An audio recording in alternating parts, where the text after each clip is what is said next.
ಅಜ್ಜನಾಗ್ಲಿ ದೊಡ್ಡಮ್ಮನಾಗ್ಲಿ ದೊಡ್ಡಮ್ಮನಾಗ್ಲಿ ಚಿಕ್ಕಮ್ಮನಾಗ್ಲಿ ಮಲ್ಲಾಗ್ಲಿ ಎಳ್ಳಾಗ್ಲಿ ಇಲ್ಲಗಾಗ್ಲಿ very very very very good afternoon. ಸುರುಕಾದ ಮೊದಲನೇದಾಗಿ ಇಂಥ ಒಂದು ಕಾರ್ಯಕ್ರಮದ ಭಾಗವಾಗೋದಕ್ಕೆ ತುಂಬಾ ಹೆಮ್ಮೆ ಆಗುತ್ತೆ.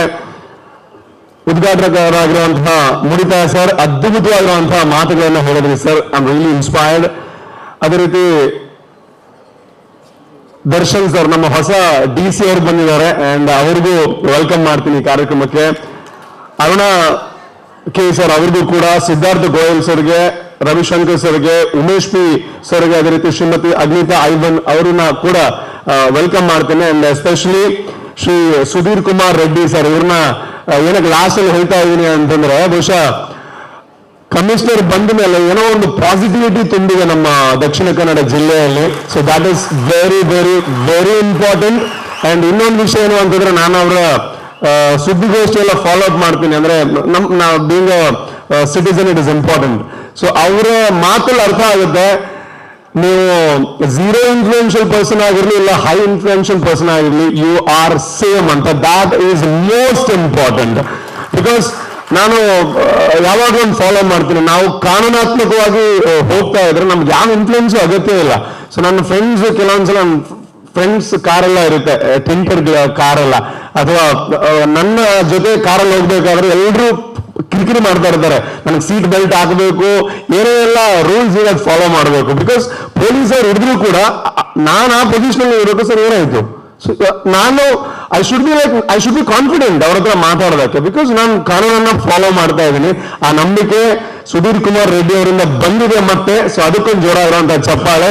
ಅಂಡ್ ಇಂಥ ಒಂದು ಕಾರ್ಯಕ್ರಮ ಇನ್ನಷ್ಟು ಆಗಬೇಕು. ಜಾಸ್ತಿ ಮಾತಾಡಲ್ಲ ಅಂತ ಹೇಳಿದ್ರೆ ಒಂದು 5 ನಿಮಿಷ ಆಯ್ತಾ, ಬಿಕಾಸ್ ನಿಮಗೆ ಬೋರ್ ಆಗ್ಬಿಟ್ಟಿದೆ ಡ್ರಗ್ಗು ಅಂತ ಆದ್ರೆ ಅರ್ಥ ಮಾಡದೇ ಇದ್ರೆ ನಿಮ್ಮ ಲೈಫು ಅಷ್ಟೇ ಬೋರ್ ಆಗುತ್ತೆ ಫ್ಯೂಚರ್ ಅಲ್ಲಿ, ಆಯ್ತಾ. ಒಂದು ಎರಡು ಮೂರು ವಿಷಯ ಹೇಳ್ತೀನಿ. ಒಂದು, ಜೀವನದಲ್ಲಿ ನಶೆ ಯಾರಿಗೂ ಬೇಡ, ನಶೆ ಬೇಕು ಜೀವನದಲ್ಲಿ.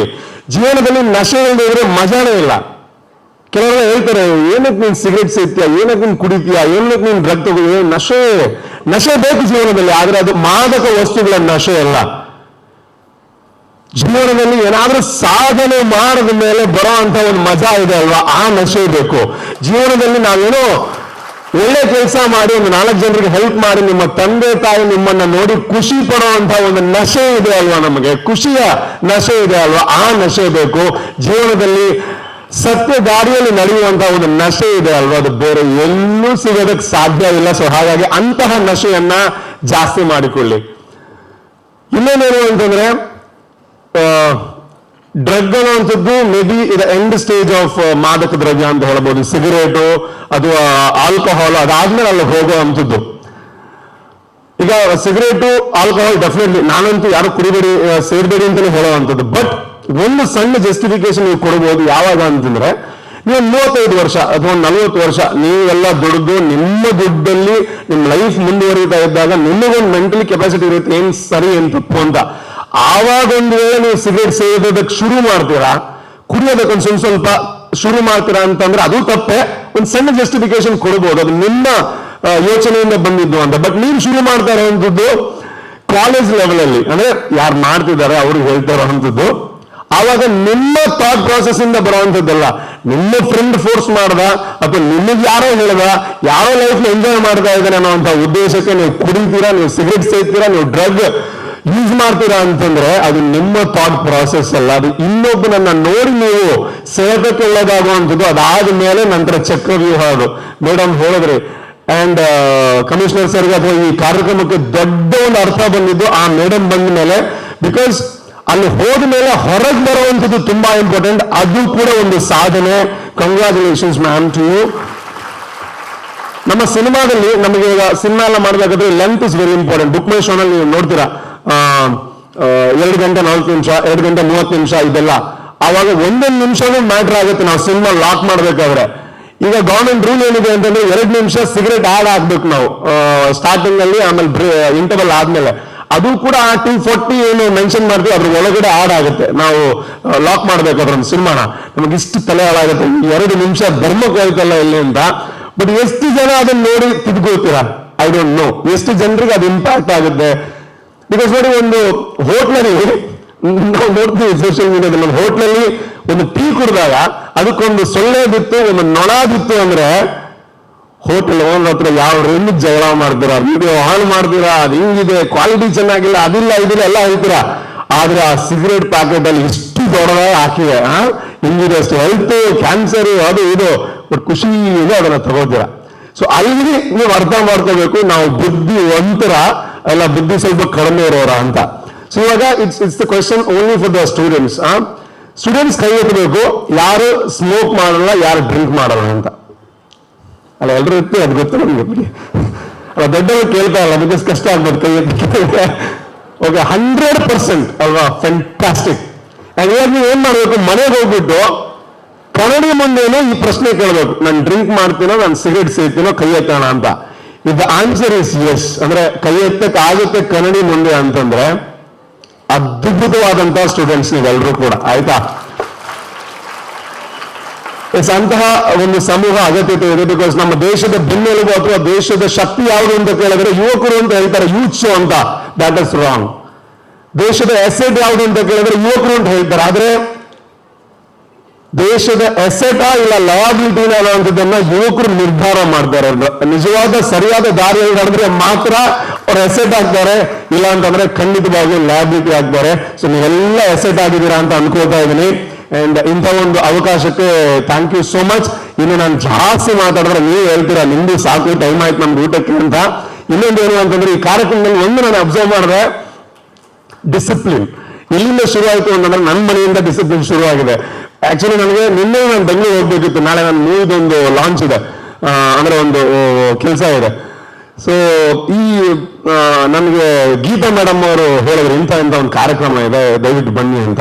ಇದನ್ನು ನೋಡುವಾಗ ನಮ್ಗೆ ಅನ್ನಿಸ್ತು ಇಂಥ ಒಂದು ಅದ್ಭುತವಾಗಿರುವಂಥ ಒಂದು ಏನು ಕಾಸ್ ಇದೆ, ಇದನ್ನ ಮಿಸ್ ಮಾಡಿದ್ರೆ ಅದು ನಾನು ನನ್ನ ಲೈಫಲ್ಲಿ ಏನೋ ಮಿಸ್ ಮಾಡ್ದಂಗೆ. ಸೊ ಹಾಗಾಗಿ ಅವಕಾಶವನ್ನು ಬಳಕೆ ಮಾಡಿಕೊಂಡೆ. ಅದ್ರ ಜೊತೆಗೆ ಹೇಳುವಂಥದ್ದು ಏನು ಅಂತಂದ್ರೆ ನಮ್ಮ ಜೀವನದಲ್ಲಿ ನಾವು ಏನಾಗಬೇಕು ಅಂತ ನಾವೇ ಡಿಸೈಡ್ ಮಾಡಬೇಕು. ಅಂಡ್ ಡಿಸಿಪ್ಲಿನ್ ಬಗ್ಗೆ ಹೇಳಿದಾಗ ಒಂದೇನು ಅಂತಂದ್ರೆ, ನಾನು ಯೂಶುವಲ್ ಇಂಡಿಯನ್ ಸ್ಟ್ಯಾಂಡರ್ಡ್ ಟೈಮಿಂಗ್ ಅಂದ್ರೆ ನಿಮ್ಗೆ ಗೊತ್ತು, 11 ಗಂಟೆ ಅಂತಂದ್ರೆ 11:15, 11:20, 11:15.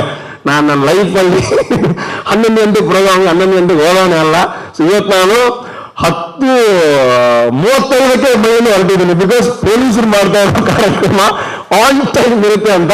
ನನ್ನ ಯಾರು ಗಾಡಿ ಓಡಿಸ್ತಾ ಇದ್ರು, ಅವನಿಗೆ ಇಷ್ಟೊಂದು ಟೆನ್ಷನ್ ಆಗುತ್ತೆ, ಟೈಮ್ ಆಯ್ತು ಅಂತ.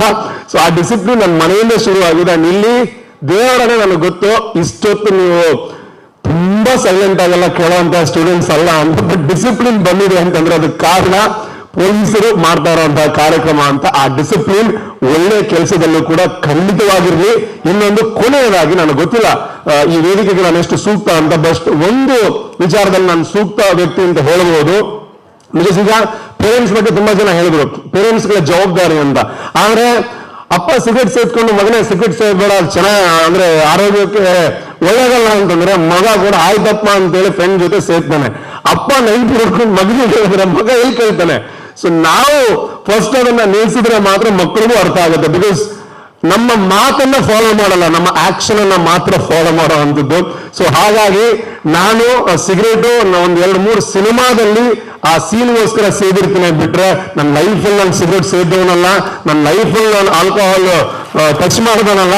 ಸೊ ಅದಕ್ಕೆ ನಾನು ಕಾನ್ಫಿಡೆಂಟ್ಲಿ ನನಗನ್ನಿಸ್ತು ಅಲ್ಲಿ ಕೂರ್ಬೋದು, 1-2 ಒಳ್ಳೆ ಮಾತನ್ನ ಹೇಳ್ಬೋದು ನಿಮಗೆ ಅಂತ. ಒಳ್ಳೆದಾಗಿ ಅಲ್ಲಿ ಅವಕಾಶಕ್ಕೆ ಗೀತಾ ಮೇಡಮ್ ಅಂಡ್ ಕಮಿಷನರ್ ಸರ್ಗೆ, ಅದೇ ರೀತಿ Nitte institute of professional education ಸಂಸ್ಥೆಗೂ ಕೂಡ ಥ್ಯಾಂಕ್ ಯು ಸೋ ಮಚ್ ಹೇಳ್ತೀನಿ. ಅಂಡ್ ಕಮಿಷನರ್ ಸರ್ ಹತ್ರ ಒಂದು ರಿಕ್ವೆಸ್ಟ್, ಅವರೇನು ಒಳ್ಳೆ ಕನಸುಗಳನ್ನ ಇಟ್ಕೊಂಡಿದ್ದಾರೆ. ಅಂಡ್ ತುಳು ಕೂಡ ತುಂಬಾ ಚೆನ್ನಾಗಿ ಮಾತಾಡ್ತಾರೆ. ನಿಮ್ಮ ಹತ್ರ ತುಳುವಲ್ಲಿ ಮಾತಾಡಿದ್ರು, ಮುಂದಿನ ದಿನದಲ್ಲಿ ತುಳುವಲ್ಲಿ ಭಾಷಣ ಮಾಡ್ತಾರಂತವ್ರು. ಅಂಡ್ ಈ ಡ್ರಗ್ ಅನ್ನುವಂಥ ಒಂದು ವಿಚಾರ ಏನಿದೆ ಅದು ನಮ್ಮ ದಕ್ಷಿಣ ಕನ್ನಡ ಜಿಲ್ಲೆಯನ್ನ ಕಂಪ್ಲೀಟ್ಲಿ ಝೀರೋ ಆಗುವಂತ ಕೆಲಸವನ್ನ ಅವ್ರು ಮಾಡಬೇಕು. ಅಂಡ್ ನಾವೆಲ್ಲ ಅವ್ರಿಗೆ ಸಹಕಾರ ಕೊಡಬೇಕು. ಇಷ್ಟು ಹೇಳಿ ನನಗೆ ಅವಕಾಶ ಕೊಟ್ಟಿದ್ದಕ್ಕೆ ಧನ್ಯವಾದಗಳು. ಅಂಡ್ ಕೊನೆಯಲ್ಲಿ ನನ್ನ ಸ್ವಾರ್ಥದ ಮಾತು, ಇಷ್ಟೊಂದೆಲ್ಲ ಸ್ಟೂಡೆಂಟ್ಸ್ ಸಿಗಲ್ಲ, ಜೈ ಅಂತ ನನ್ನ ಸಿನಿಮಾ ಬರ್ತಾ ಇದೆ ಡಿಸೆಂಬರ್ ಅಲ್ಲಿ, ದಯವಿಟ್ಟು ನೋಡಿ. Thank you so much. ನಿಖರ ಸುದ್ದಿ, ಸದಭಿರುಚಿಯ ಕಾರ್ಯಕ್ರಮ. ನೀವು ನೋಡ್ತಾ ಇದ್ದೀರಾ ಕಹಳೆ ನ್ಯೂಸ್, ಸಮಾಜದ ಜಾಗೃತಿಗಾಗಿ ವಸ್ತುನಿಷ್ಠ ವರದಿ.